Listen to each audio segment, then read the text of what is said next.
Hello friends! I wanted to make a separate video to read the Pout-Pout fish and the Big Big Dark to you. So we're going to read the story and we're going to do a little bit of work on, I'm going to model some comprehension strategies that would be very easy for you to stop and discuss in the read alouds that you read at your house. So these are things that you can do very easily that would help encourage the thinking about what you're reading and those important comprehension strategies. This week, our focus is visualization and comparing and contrasting. So we'll do some visualization and comparing and contrasting in this story, okay? This is the Pout-Pout fish and the Big Big Dark. This is written by Deborah Deason.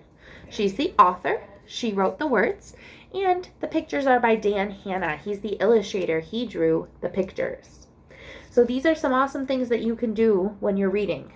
Point out the front cover. This is the title of the book, what it's called. Have your child show you the back cover. Point out who the author and illustrator are. The Pout-Pout fish and the Big Big Dark. A doozy of a drowsy made Miss Clam yawn when a big current whooshed and her pearl was gone. Uh-oh, that's not good. Mr. Fish swam forth. Miss Clam, don't weep. I will find your pearl. That's a promise I'll keep. He swooped through the water, swishing close to the sand, and he eyed every inch of the busy bottom land.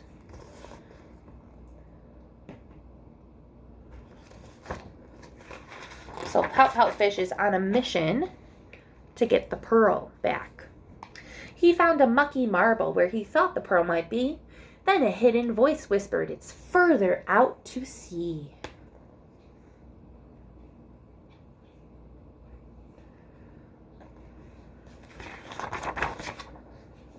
So he swam a little deeper where the light grew dimmer, and as his heart fluttered, Mr. Fish grew grimmer.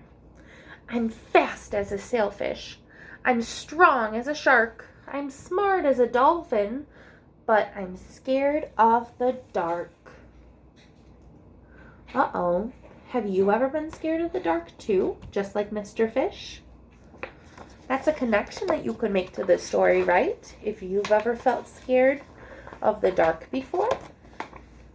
He kept on searching all along the ocean floor, through a reef, through a wreck, swimming far from the shore. Have you ever seen a reef like this before? Can you picture some of the things that would be in a coral reef? If you watched that video from our virtual field trip a couple weeks ago, we did one to the coral reef. Do you remember some of the animals that you could find in a coral reef? There's a lot of them, aren't there? Mr. Fish felt a pout-pout poach on his hope. Then the whisper from before said, "It's down beyond the slope." Looks like Pout-Pout fish has to go really far to find this pearl. I hope he'll be able to find it. Do you want to make a prediction before we go on? What do you predict? Do you think that Pout-Pout fish is going to find the pearl or not?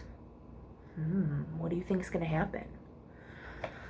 I think that even though Pout-Pout fish is afraid of the dark, I think he's going to be strong because he wants to help find the pearl. So I think he's going to continue on. Let's read and find out. So he swam a little deeper where the light grew dimmer, and his heart fluttered. Mr. Fish grew grimmer. I'm fast as a sailfish. I'm strong as a shark. I'm smart as a dolphin, but I'm scared of the dark. It looks like he is trying his best to keep going.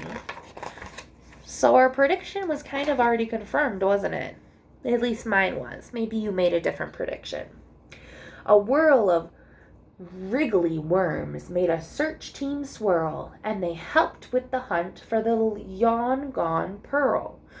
But nothing was discovered. Mr. Fish felt despair. Then that soft voice whispered, "In the trench, check there." A trench is a very deep part of the ground. So now he has to go down into the drench. Those are all the wriggly worms that are helping him. It's a lot of worms, aren't there? So he swam a little deeper where the light grew dimmer. As his heart fluttered, Mr. Fish grew grimmer. I'm fast as a sailfish. I'm strong as a shark. I'm smart as a dolphin, but I'm scared of the dark.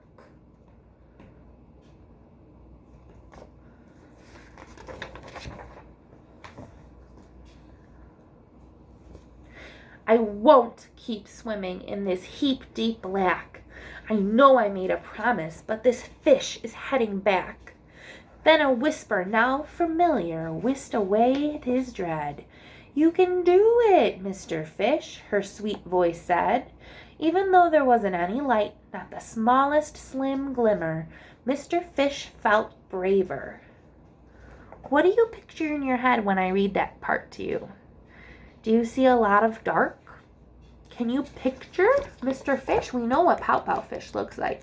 Can you picture him in your head in the darkness? This is what the page looked like. I wonder who that special voice is, though, that he keeps hearing. He was cheered on by Miss Shimmer. You are faster than a sailfish. You are stronger than a shark. You are smarter than a dolphin. Two are bigger than the dark. So they swam down together, holding fin to fin, when suddenly, amazingly,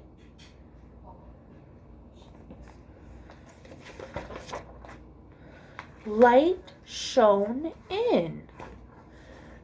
Mr. Fish said, yes. Miss Shimmer shouted, yay. There's Miss Clam's pearl. Hooray, hooray. They found the pearl after all.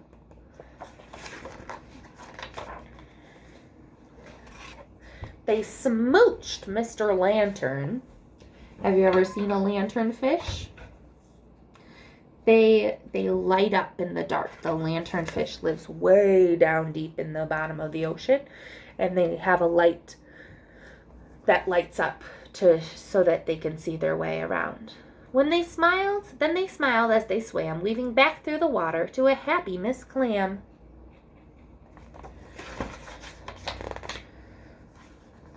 Okay, I'm not going to show you this page. I'm going to read it to you, and I want you to make a picture in your mind. So Mr. Fish and Miss Shimmer just got back to the happy clam who's been waiting for her pearl. Okay?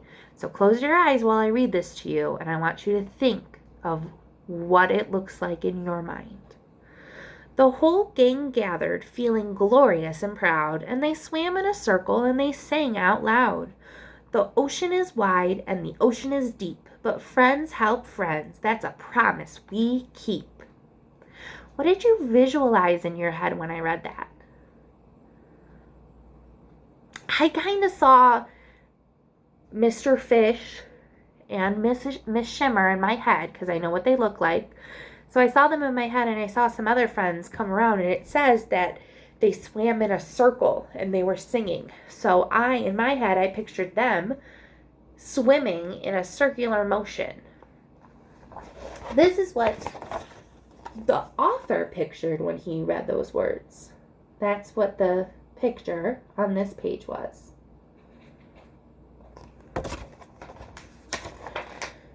We are bigger. Yes, bigger. Always big, big, bigger.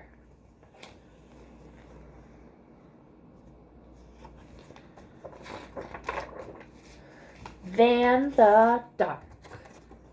So they are bigger than the dark, and they learned that, didn't they? The end. Thank you for watching this story. Something that you could do after you listen to the story is you can draw a picture of your favorite part of the book. What was the part that you liked best? We can compare and contrast from the story too. We just read the Pout-Pout fish in the big, big dark. Pout-Pout fish, Mr. Fish here, he was the main character of our story, right? It was about him going to find the pearl for Miss Clam. Do you know any other fish? Have you ever read another story or seen a movie or a show with a different fish in it? You know what's popping into my head right now?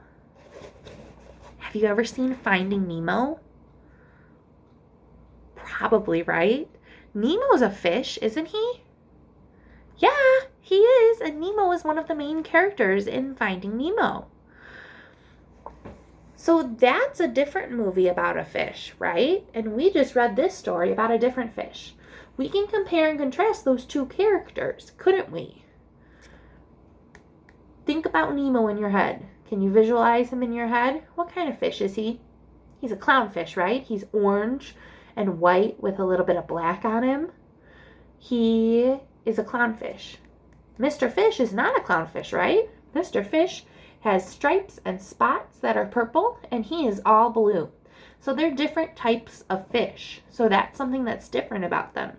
Something that's the same is that they are both fish, right? They both live in water because they're fish. And, you know, I was thinking, just like Mr. Fish wanted to help his friends, Nemo likes to help his friends too, doesn't he? Yeah. So that's another way that they could be similar. That's another way that we can compare those two fish. Very nice job. Thank you for doing that with me, friends. So all of these different things that we did with this story are something that's something that you can do with the stories that you read at home during the summer. You can compare and contrast in your stories. You can visualize in your stories. You can make connections, all of that fun stuff.